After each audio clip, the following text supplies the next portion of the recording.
Cái đây họ xoay lui đây lại. Mình cái hiếu nguy này này. Rồi tôi này tê mà chân hi. Hèm phát ra tê này này. Dễ ạ. Đừng chào Canada. Có lẽ đi tua bữa tê nè, hỏi anh nè. Tê tạp ya. Vinh thơm cho đi tê tạp. Cần kẹt cần krong là to nữa nằm. Cả cách lá anh lá bố rong rõ hơi bơn bọc lan rầm anh hết rồi. Ui cái thập ấp ơ. Rồi đang cây lên đây nè. Đi để tôi bỏ nào Vinh nè đi thế tạp nè. Tôi cho đi thế tạp được này. Thì đi rồi nè rồi anh tôi sang cây đây.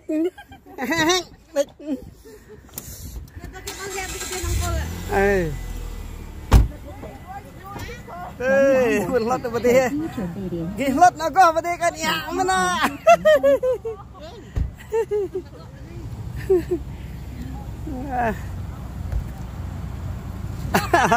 Bye. À vậy. Nguy vậy. Để bên tạp này này, bên long. Bài châu như đập về nhà mạng nó biết gì. Mà phan vậy em năng là. Tao hà thua vật chụp cloud đi này nó sao. Nguy quá chắc Richmond đấy. Đây này nó chán mình này. Mình đã đấy mình cái nhà tháo chán. Ta na bạ hà nó bố xịt nó. Na bạ đấy là.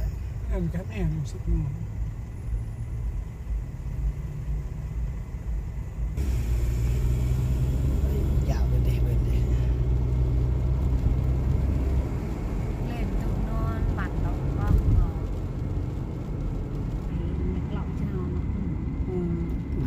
Richmond như này là khu như này này, thành phố Richmond như này này, kho sắt như này này.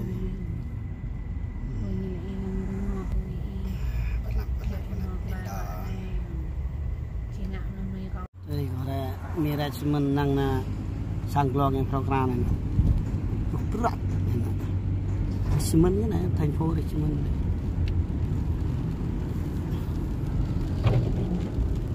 Thì bên nhà vẫn nằm này. Sau đó chào thầy luôn chào cái sắp buổi thằngran của bạn gì nào chắc bạn mình bên long là bộ kít kè chắc bạn thao tôi ta chào đây như đi tay chạm mình nó một break này khai trend này nào bọn lần chơi bò đi đây à khai trend về mọi người thuộc của tỉnh mà thì mình như bên nhà bên long mà ơi Vinh nó bà như biết lòng mà chẳng gì bà làm khai trend mi yêu khai trend khai trend tại yêu lần tê greg ta nè tê greg này pro bộ là chế bò rồi đi vậy mẹ kẹo để ôm nó hỏi ta non bàn tàu kho học vào bắt sẵn lột sọ được cả tay cái nào chuyện có thấy thì cái tay cái nào đấy lợm nở đều là bên ấy thật tôi ăn tài nhiều ở đâu là hội mà che vườn cạo một tê hết đấy nó phải kia vì mò nó đỡ tê tao biết đó nè mua nè Which one? Just wait there, it's looking for parking. lần mới được đợi tê quyền đợi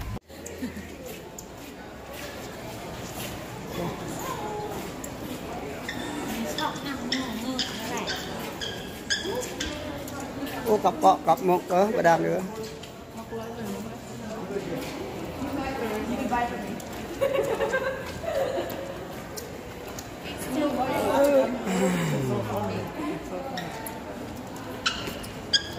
chạy nó e là sao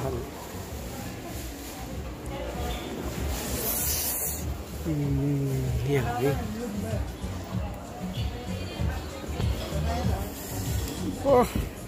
cơm hai dạ nhỉ hả Vinh em có non đừng ha bên này nè to lắm hở nè Hạt tàu hử? Ọp nó ọp ta thằng ọp lờ ọp bị xịt ọp ta thằng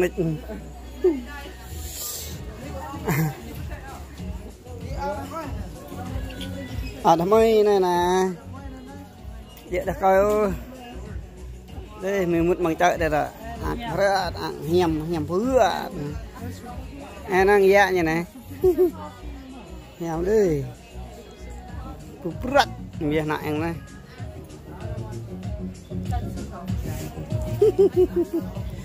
bà đạp đi tức rụp như đó.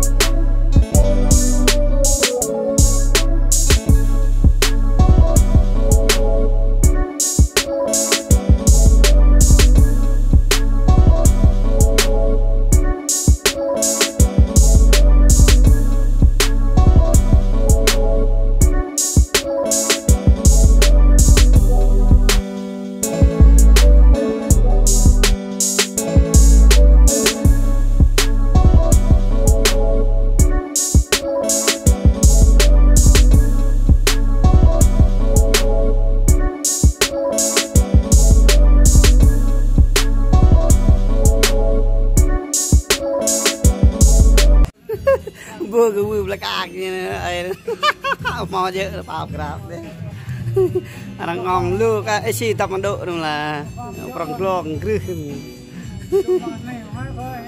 tập ấy đây này ông mò nó tập ấy kìa rẹp vào chợ nó còn cái lăng sầm ao ghét sẹp sọp cái lùi lại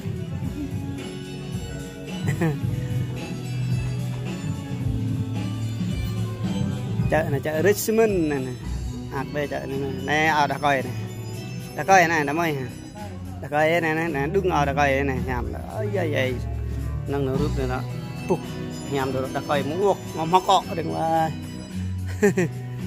nhảm đấy ở này nó, ở đào sao, ở chiết sao này, tôm dạ như này.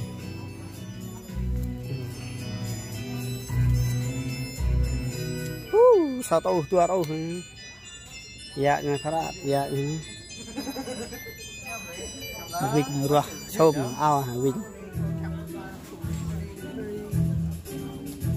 hẻm là ra một trận là đừng răng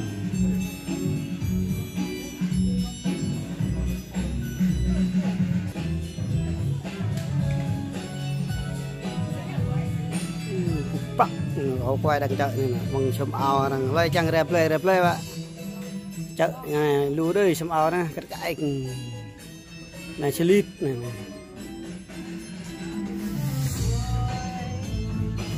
tục sang hẻm tắt cái hẻm sông tay nó mà tang này hả tôi bị dạ nhỉ nạp lo gì bạp lo cho bắn nạp lo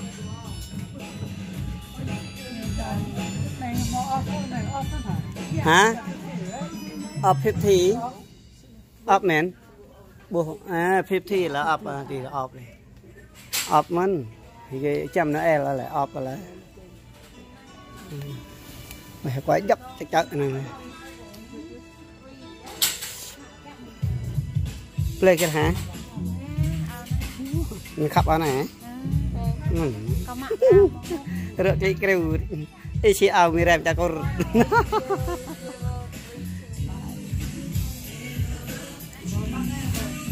ô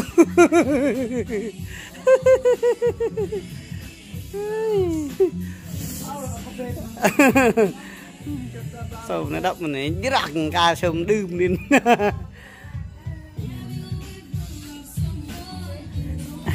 quay chợ sự Richmond này nè hẻm đây chợ này chợ sớm ao rõ ở đây coi nè ở tại sao nè sớm này nèนี่nè sớm này là mặc tảng đấy dạ như tôm này bởi hai dạ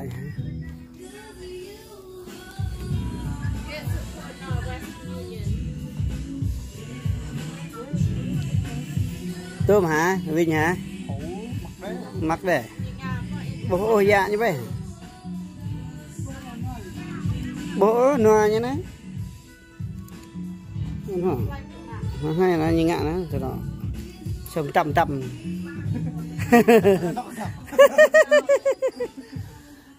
nhưng mà xin đi về là sống to trường đó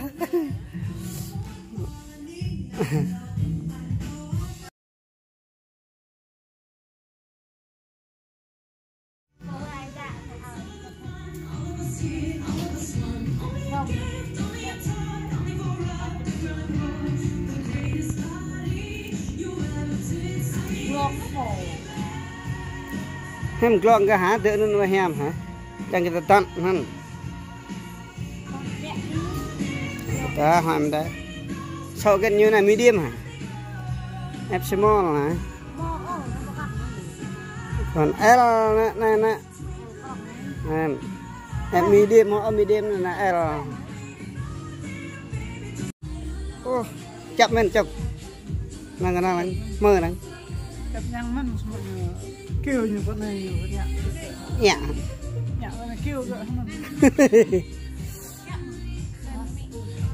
mình như lost họ lá lost lấy lost họ mình họ ô ở đám mây nè tuồng tọa hàm bè tọa hàm ở đám mây họ là như là prok nè cái nè bè apa còn glong